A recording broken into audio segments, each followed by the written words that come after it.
Ok, queridos, esperan en el Señor que estén bien.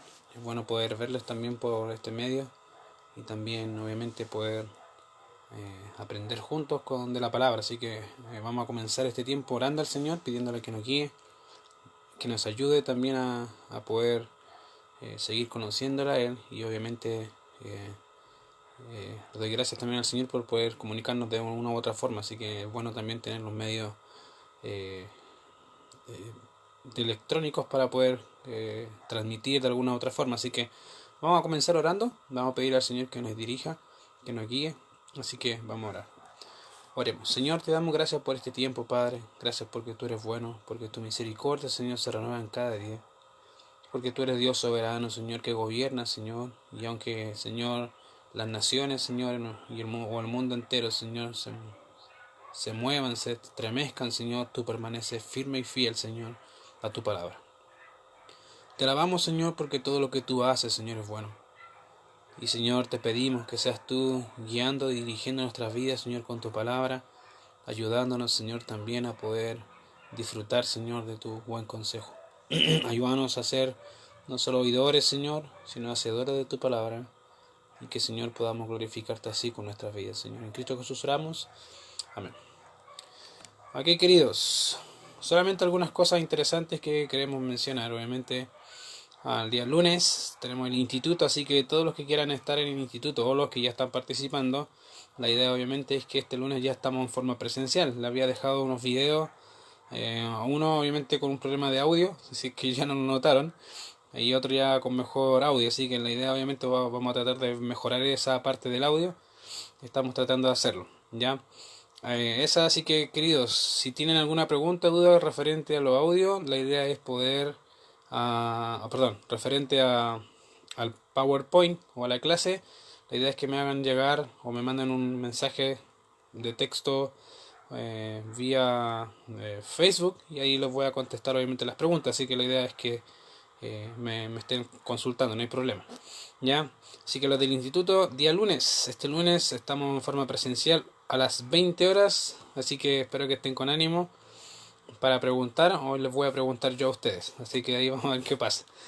Así que otra cosa, para las personas que están, obviamente, uh, para los hermanos que también están interesados en estar en algunos de los estudios que estamos dando, sea acerca del día miércoles, perdón, el día viernes estamos haciendo un estudio de Romanos, así que todos los que quieran participar, la idea obviamente es que me avisen para poder agregarlo al grupo y puedan descargar también los PDF y también el video, ¿ya?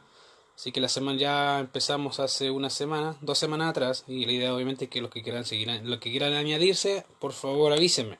Ya, la idea es poder, como les digo, eh, tener ese tiempo juntos, como también el día domingo. Hace una semana atrás empezamos también un estudio de Génesis, los días domingos en la tarde a las 18 horas.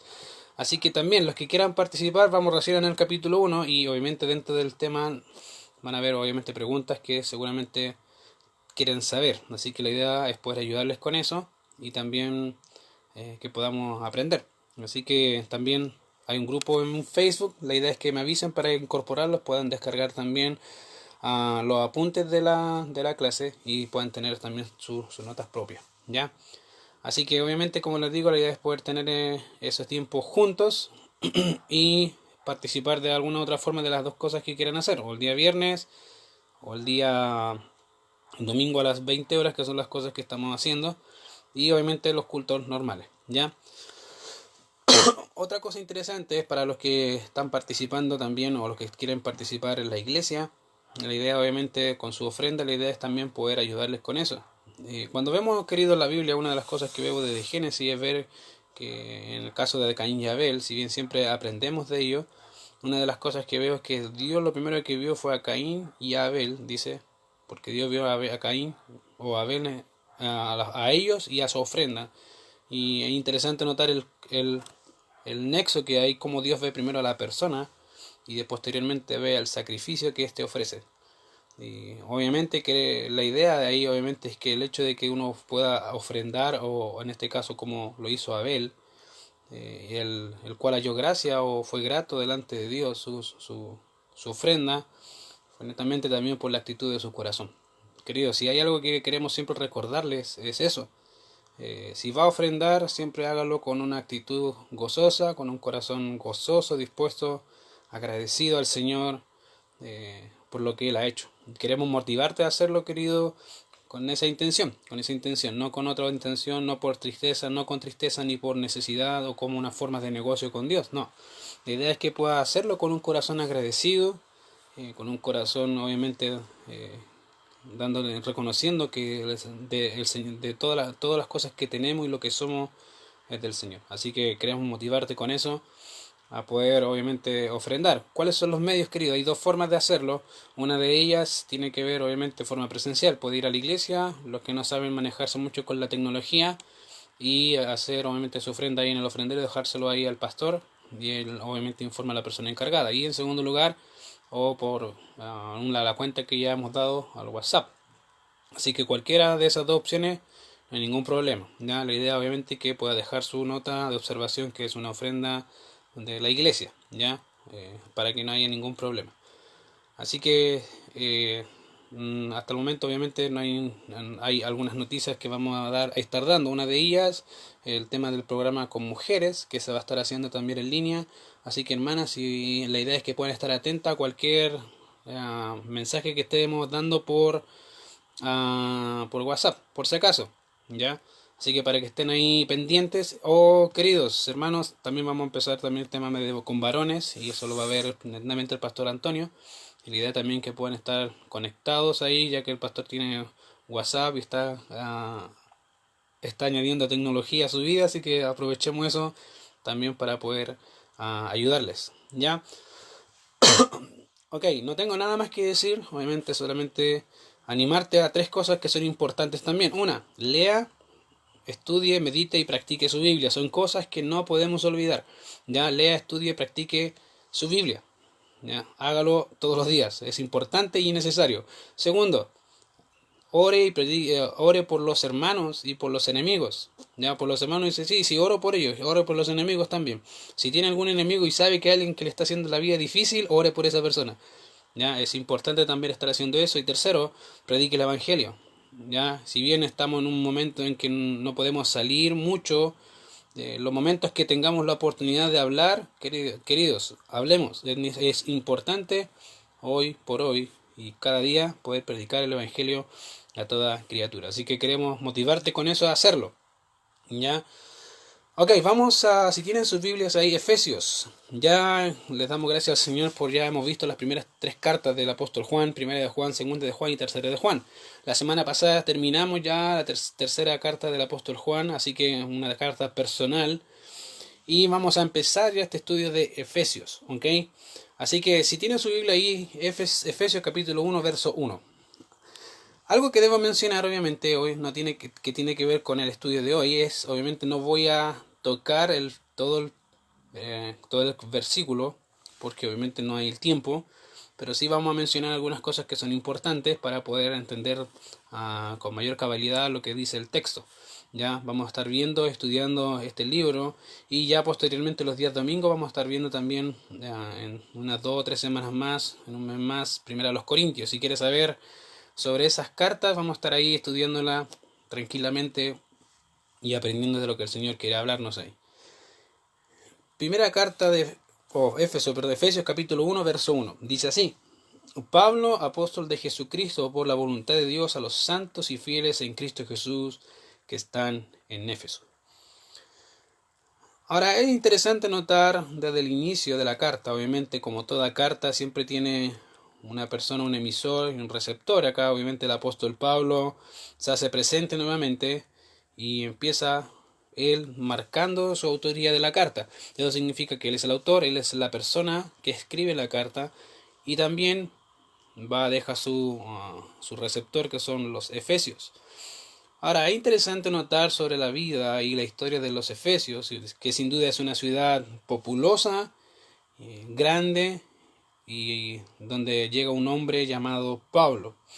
Y la importancia de comprender, querido, el inicio de toda civilización con sus características tales como su cultura, sus costumbres, su economía, su estructura política, nos permiten visualizar siempre con mayor precisión cómo eso fue la vida en el contexto sociocultural de la comunidad. Eso te ayuda a entender un poco cómo ellos veían la vida, cómo ellos entendían todo lo que le comprende su contorno.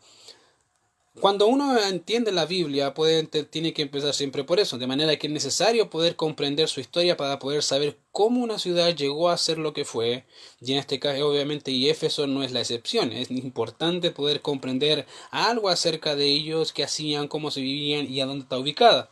Bueno, Éfeso, querido, está ubicado a 6 kilómetros del mar Egeo, que es actualmente Turquía asiática, y tenía un puerto que conectaba el río Caister, más o menos como a 5 kilómetros, y a su lado estaba la isla de Samos. Ya era una localidad ahí que era muy céntrico para la época del apóstol Pablo. Una tradición griega en realidad dice que la historia de esta ciudad es larga, bajo diferentes tipos de nombres. Es una de las formas o de las tradiciones que van a encontrar o que nos vamos a encontrar es con eso. Básicamente hay una historia larga sobre la historia de este lugar con diferentes nombres, ya básicamente antes de ser la ciudad de Grecia y posteriormente la ciudad de Roma. Otra de esta tradición dice que fue fundada por los griegos bajo el mando de un príncipe de Atenas. Ahora, hay diferentes tradiciones con referente al inicio de esta ciudad. Ahora bien, la ciudad de Éfeso fue fundada más o menos alrededor del siglo XII, aunque obviamente su ocupación de territorio se remonta básicamente más o menos al siglo XI, X antes de Cristo, cuando básicamente los colonos griegos se mezclaron con los indígenas de esta región. Es durante esa época cuando el jefe jonio Andrócles decidió ocupar una amplia zona de esta localidad y sus sucesores mantuvieron el poder básicamente hasta el siglo VII. Es aquí obviamente que junto al templo de la diosa Diana también se erigieron otros templos dedicados, ejemplo, a Apolos o Atenea. Es durante este periodo donde empezó a tomar una preponderancia comercial y en el cual vivió el filósofo Heráclito, dentro de un contexto obviamente de guerra también ahí. En el año 560 Creso, rey de Lidia, conquistó Éfeso, restaurando así el templo de la diosa Artemisa o Diana y beneficiando de gran manera a esta ciudad. Fueron durante los 3 años posteriores en que los persas la conquistaron, obviamente, pero también Lisímaco, quien era uno de los 4 generales de Alejandro Magno, la reconstruyó, la volvió a tomar, la conquistó en el año 322, y además de embellecerla, le brindó lo que es la influencia helena. Fue obviamente grandemente beneficiada obviamente durante ese tiempo, y fue también durante la guerra entre Siria y Egipto en que Éfeso ayudó o a uno o a otro bando. No tenía un bando preponderante, pero sí básicamente se guiaba por las circunstancias que le ayudaban a ellos o lo acomodaban. Es aquí que tras la derrota de Antíoco III en Magnesia, que Éfeso quedó libre bajo la protección de Pérgamo, y obviamente ya empezaron a tomar nuevamente su preponderancia, su importancia. Fue en el año 133 que Éfeso pasó a ser capital de la provincia romana de Asia, y es durante el periodo del Augusto César que esta ciudad fue de gran importancia comercial y a la vez fue una provincia oficial por ser básicamente romana. De manera que el lugar ahí era muy importante en todos los ámbitos, y básicamente los 3 grandes ámbitos: político, religioso y obviamente económico. Podríamos decir que era básicamente muy parecido a lo que sería actualmente Valparaíso. Hay mucha gente que entra a ese lugar por diferentes circunstancias y mayormente también económica. Ahora, culturalmente esta ciudad tiene básicamente cualidades muy interesantes. En primer lugar, su cultura era básicamente cosmopolita. Vale decir, ahí podríamos encontrar diferentes nacionalidades y obviamente también se encontraba un grupo de judíos. Para el tiempo del Nuevo Testamento se dice que los arqueólogos dicen que habían entre 12.000 y 500.000 habitantes en esa región. Ahora, las razones por las cuales esta ciudad atraía a tan gran número de personas fueron 3. Como les decía, en primer lugar, políticas, ya que el hecho de ser provincia romana, esto implicaba que muchos aspectos políticos eran resueltos en esa ciudad. En segundo lugar, económica, porque básicamente debido a su estratégica ubicación y sus puentes de transacción comercial económica, esto hacía que la ciudad llamara mucho la atención al comercio tanto de importación como de exportación. Entonces era muy transitoria. Y en tercer lugar es básicamente el aspecto religioso, que en ella se encontraba una de las 7 maravillas del mundo con el templo de la gran diosa Diana, según lo que ellos decían. Y de hecho se conoce así. El templo es el templo de la diosa Diana, estaba ubicada a la falda del monte Pión, lo cual la hacía muy visible desde la perspectiva, obviamente, de abajo hacia arriba. Estaba básicamente a las faldas de un cerro, de un monte, y medía 151 metros de diámetro. Y poseía una capacidad más o menos para 25.000 personas, básicamente como un estadio. El arreglo de los asientos estaba dividido en 3 secciones, de 24 asientos en cada una, y junto con eso la ciudad tenía un teatro, una ágora, baños y puerto y caminos. O sea, era un lugar bastante céntrico, bastante conocido para cualquiera que quisiera hacer algún tipo de transacción, que quisiera visitar, era muy conocido. El problema es que este hecho hacía que la ciudad estuviera involucrada en ritos cúlticos en base a su diosa. Uno de ellos consistía en la asistencia de servidoras o prostitutas de la diosa de la fertilidad Diana y que descendían a la ciudad para servir como medium para dar tributo a la diosa Diana. Junto con esto, obviamente, la magia era parte de la ciudad y todo acto inmoral que lo acompañaba. La ciudad estaba inmersa en idolatría, en magia, en paganismo. Es en esa ciudad donde también se encontraba una comunidad judía. De hecho, si ven Hechos capítulo 18, verso 19, van a encontrar también que Pablo estuvo ubicado en ese lugar, estuvo ahí predicando el evangelio, obviamente como lo hacía de costumbre a los judíos, iba a la sinagoga. Dice obviamente que el apóstol Pablo al llegar ahí fue a ese lugar como lo hacía de costumbre, y también se encontraban exorcistas ambulantes que desempeñaban el papel también como de medium de Dios en medio de esta ciudad. O sea, había una mezcla en realidad grandísima de religiones y de muchas cosas, obviamente inmorales. Obviamente esa ciudad, sin duda, había una gran influencia demoníaca. Es aquí a donde el apóstol Pablo entra a predicar el evangelio en su tercer viaje misionero.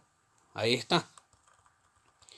Por eso que es interesante notar que cuando el apóstol Pablo habla a esta ciudad, ya habiendo ido, habiendo servido por un tiempo ahí, dice y manda una carta, dice Pablo, básicamente, dice Pablo, apóstol de Jesucristo. Ahora es interesante, queridos, notar cómo él empieza sus cartas.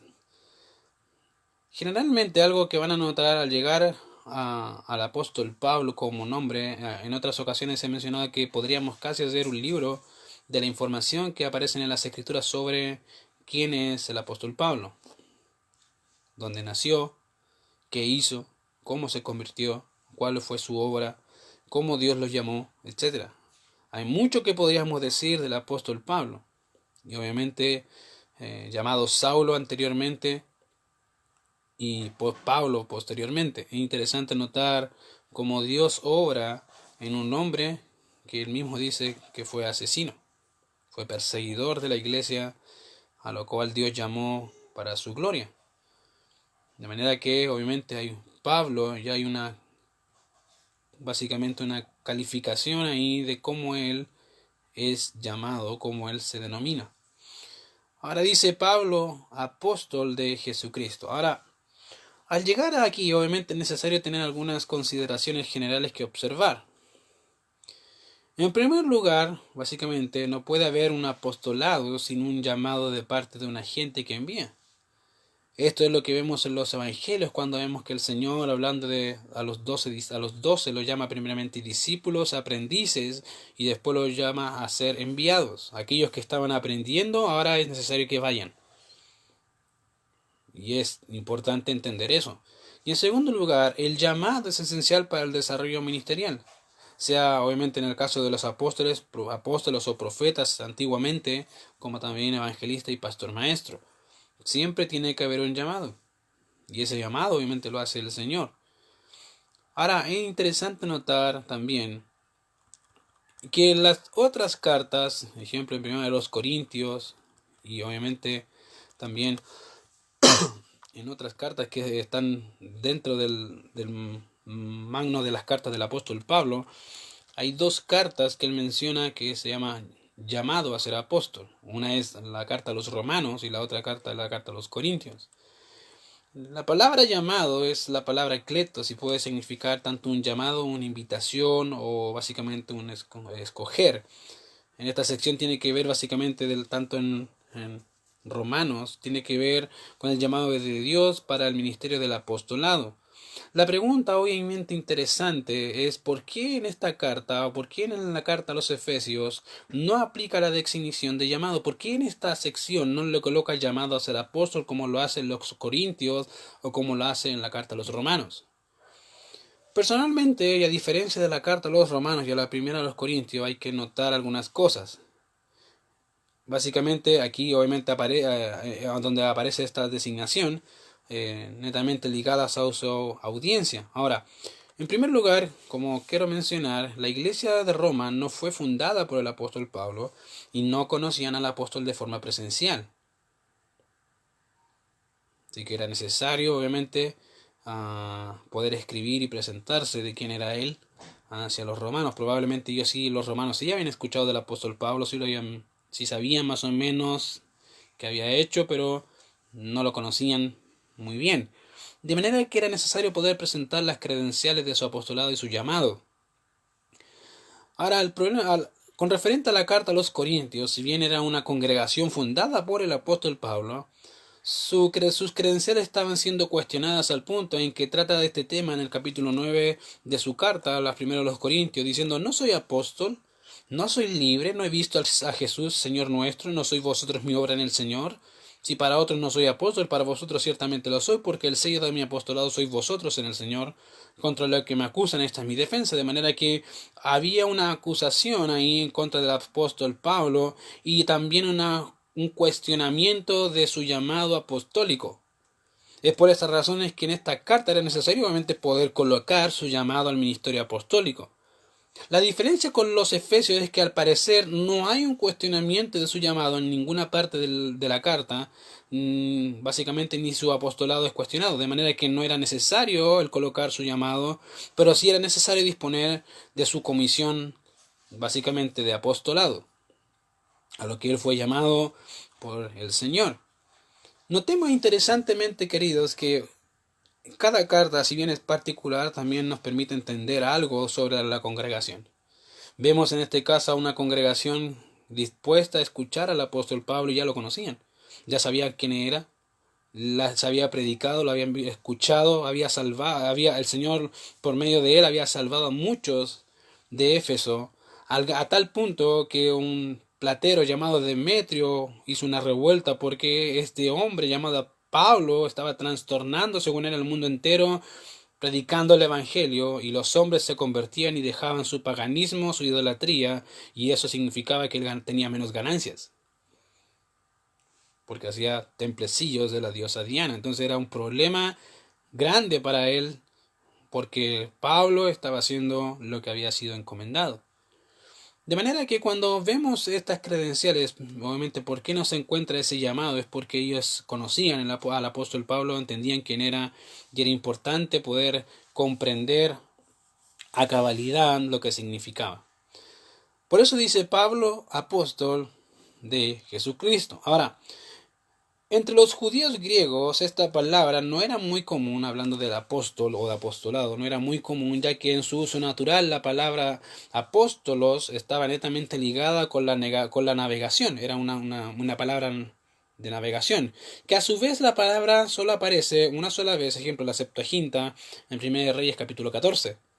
Aún así, en el hebreo es considerable notar la presencia de la palabra shiluach, que tiene gran afinidad con la palabra apóstolos. Ahora, en el primer siglo, la palabra apóstol, básicamente, comienza a tomar una forma la cual implicaba una comisión con tareas específicas, y cuyo énfasis estaba en el de la autorización. Es así que el elemento legal de dar y recibir órdenes era decisivo. La persona enviada, querido, representaba a quien la envía, por ejemplo, en unos desposorios, en un divorcio o en una compra. La plena adhesión al encargo se da por entendida. Básicamente la ley aplicable es la del mensajero, cuya honra o vergüenza es la honra o vergüenza del que lo envió. La persona enviada es como la persona que envía, en otras palabras.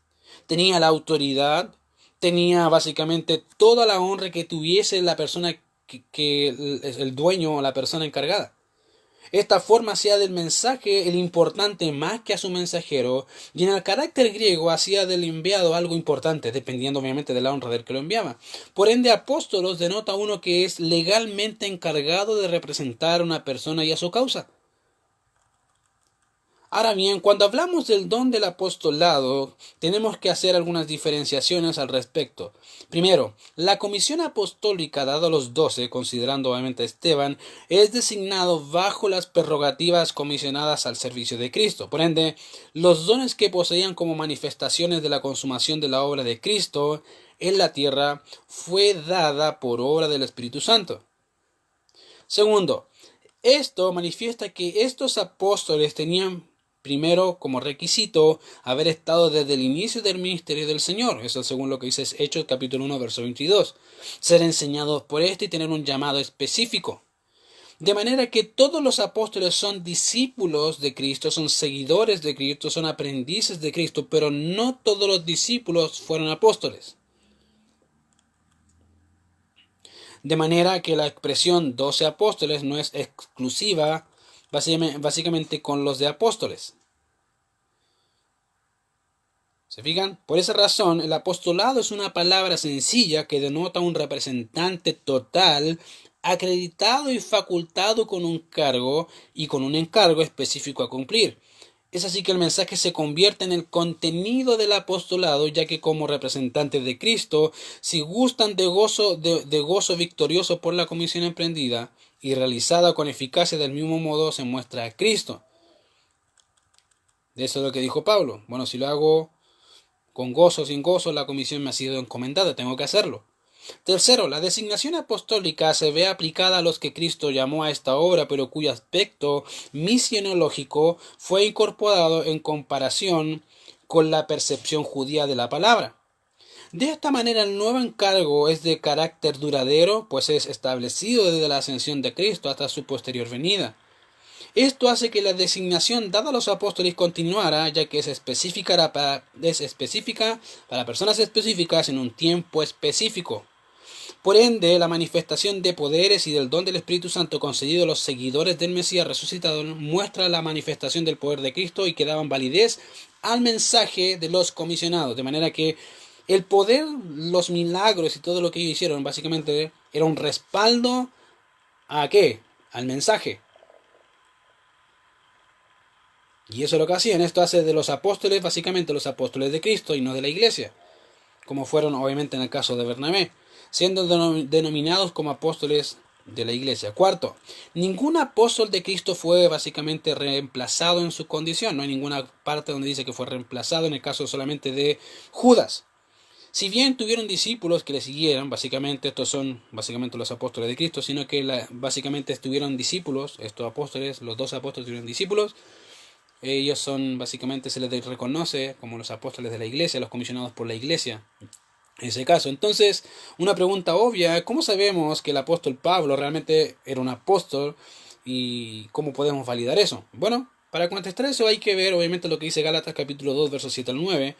Y fíjense que dice: antes, por el contrario, como vieron que me había sido encomendado el evangelio de la incircuncisión, como a Pedro el de la circuncisión, pues el que actuó en Pedro para el apostolado de la circuncisión, actuó también en mí para con los gentiles, y reconociendo la gracia que me había sido dada, Jacobo, Cefas y Juan, que eran considerados como columnas, nos dieron a mí y a Bernabé la diestra en señal de compañerismo, para que nosotros fuésemos a los gentiles y ellos a la circuncisión. De manera que básicamente lo que el apóstol Pablo está diciendo acá es que él fue un enviado, un apóstol a los gentiles. De hecho, él lo dice en diferentes cartas.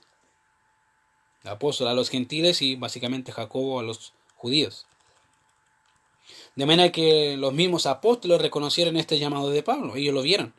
Es por eso que Pablo en 1 Corintios 15, 8 al 9 dice: y el último de todos, como un abortivo, me pareció a mí, porque yo soy el más pequeño de los apóstoles, que no soy digno de ser llamado apóstol, porque perseguía a la iglesia de Dios. De manera que los apóstoles que estuvieron ahí reconocieron el llamado apostólico del apóstol Pablo, y vemos cómo se efectuó, obviamente, bajo el testimonio de él. Ahora, notemos cómo es interesante acá también que dice Pablo apóstol, un enviado, comisionado de Jesucristo. No es cualquier comisionado, sino que básicamente es comisionado del Señor, de Jesucristo. Ahora, algo que debemos entender es que creo personalmente que toda palabra es importante en la Biblia, todas. Eso dice el Señor, eso veo en la Biblia.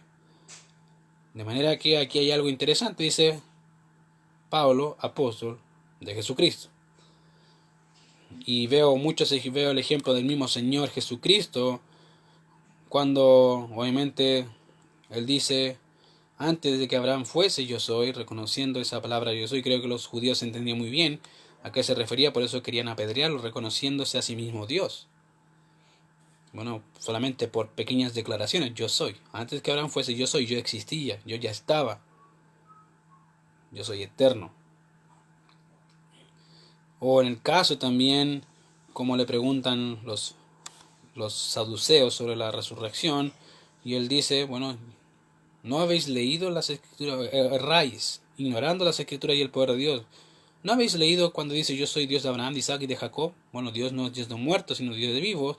Haciendo énfasis básicamente en la palabra soy. Yo soy el Dios de Abraham, Dios de Isaac y Dios de Jacob. No dice yo seré o yo fui, yo soy, de manera que hace evidente ahí que cada palabra es importante. Y aquí también hay una pequeña palabra que es importante. Y la palabra ahí es de. Porque puede haber de, básicamente hablando de una causa, de un lugar, de un tiempo, de una propiedad. También puede ser de un llamado de posesión. De manera que cuando Pablo dice apóstol de Jesucristo, establece una relación básicamente esclavo y señor, de quien él es su propiedad, y también a quien se le establece una comisión: predicar el evangelio a los gentiles.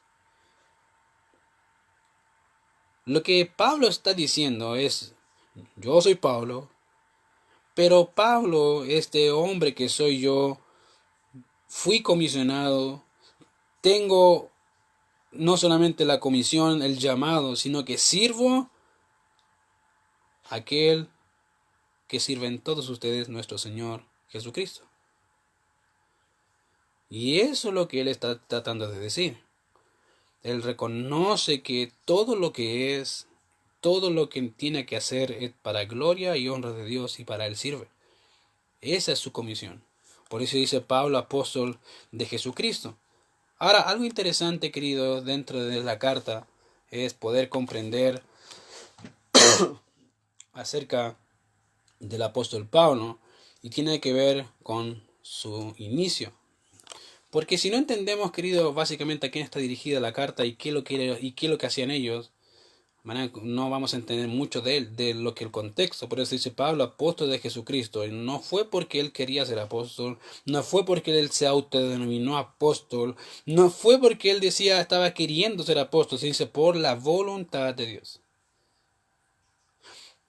Este apostolado fue netamente voluntad de Dios. Debemos recordar cómo el Señor le dijo a Ananías cuánto que le iba a enseñar a Pablo, cuánto le era necesario padecer por su causa. Pablo nunca se imaginó que iba a ser apóstol, nunca pensó en ser apóstol. Fue la voluntad de Dios en su vida que lo encaminó allá. Y queridos, es interesante notar eso. ¿Por qué? Bueno, porque hoy en día hay muchos autodenominados apóstoles. Querido, ese tipo de apostolado Ya no es presente, ya no está presente. Se cerró. Pero si hay algo que podemos ver en este hombre, es su amor por las almas. Hechos capítulo 19 nos muestra en realidad cómo él hizo y quiso hacer lo que el Señor quería.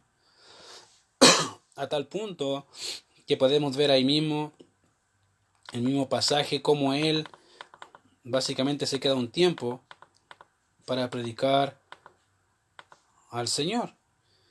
Hechos capítulo 19, verso 8 dice: y entrando Pablo a la sinagoga, habló con denuedo por espacio de 3 meses, discutiendo y persuadiendo acerca del reino de Dios, pero endureciéndose algunos, y no creyendo, maldiciendo el camino delante de la multitud, se apartó de ellos, y separó a los discípulos, discutiendo cada día en la escuela de uno llamado Tirano.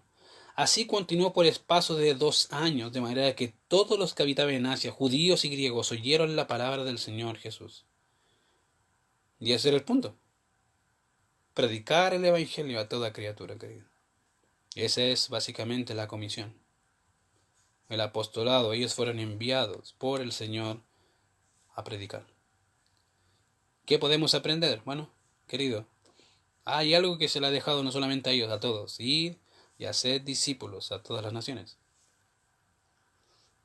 No solamente fue para los apóstoles, para los discípulos. Si tú eres discípulo de Cristo, querido, eso no es una opción. Lee los versículos, dice: toda potestad me es dada en el cielo y en la tierra. Soy el Señor, dueño de todas las cosas, el Rey soberano. Por tanto, si yo soy el Dios soberano, el Rey de los reyes de la tierra, te mando, id y haced discípulos. Acá tenemos un ejemplo, el gran apóstol Pablo. ¿Qué hizo? Dice: así continuó por espacio de 2 años, de manera que todos los que habitaban en Asia, judíos y griegos, oyeron la palabra del Señor Jesús. Que eso sea nuestro deseo, querido, que eso sea nuestro anhelo, predicar la palabra del Señor Jesús. Vamos a orar. Señor, te damos gracias por este tiempo, gracias por tu cuidado y tu misericordia, y gracias, Señor, por tu palabra que siempre ministra en nuestras vidas y nos permite deleitarnos, Señor, en hombres como el apóstol Pablo, a los cuales tú, Señor, has utilizado grandemente. Señor, te pedimos que pongas en nuestros corazones, Señor, esa pasión, ese deseo por alcanzar al perdido. Señor, tan afanados muchas veces con tantas cosas de nuestras propias personas, Señor, de nuestras propias vidas, sin mirar a ningún lado. Pero, Señor, permítanos y perdónanos por ser así egoístas, Señor, con lo que tú nos has dado, tan grande como lo es tu gracia. Permítenos, Señor, ser canales, medios para que otros puedan conocerte a ti y puedan glorificarte a ti. Gracias, Señor, por este tiempo. Gracias por tu palabra y gracias porque nos bendices. En Cristo Jesús oramos. Amén. Ok, queridos, que el Señor les bendiga. Espero que haya sido un buen tiempo. Así que, como les dije, no iba a avanzar mucho hoy día, porque hay mucho que decidir en realidad. Pero sí quiero animarte a leer ya desde ya Efesios. Vamos a estar viendo, como ya les dije, toda la carta de Efesios, y la idea es que nos vayamos con tranquilidad, con cuidado y disfrutando en realidad de la palabra del Señor. Espero que haya sido un buen tiempo para ustedes, para mí lo fue. Así que nos estamos viendo. Cualquier consulta o duda, hágala nomás. Así que no hay ningún problema, ¿ok? Así que estamos despedidos, que el Señor les bendiga y nos estamos viendo el día domingo. ¿Cuál es el tema para los que quieren saber el día domingo? ¿Quiere saber? Va a tener que ir y conectarse. Ahí va a saber cuál va a ser el tema. Que el Señor les bendiga.